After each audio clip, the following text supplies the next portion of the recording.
Begin. Half step to your left.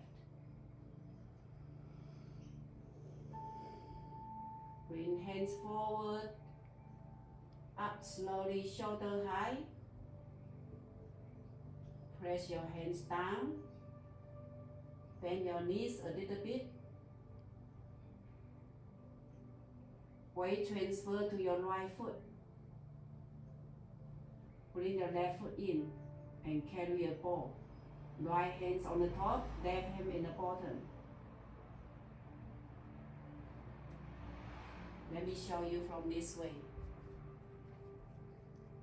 So, half step to your left.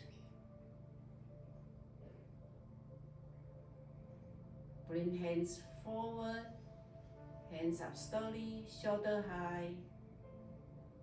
Bend your knees. That's commencing form. Then we transfer to the popping wild horse leg.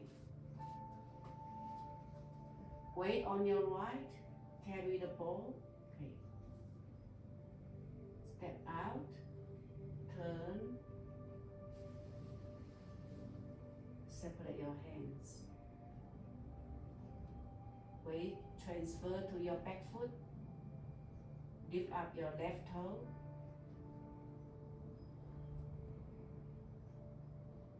Step out.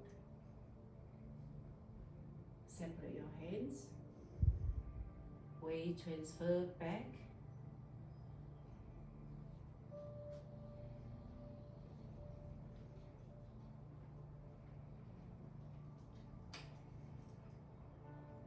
Actually, stop.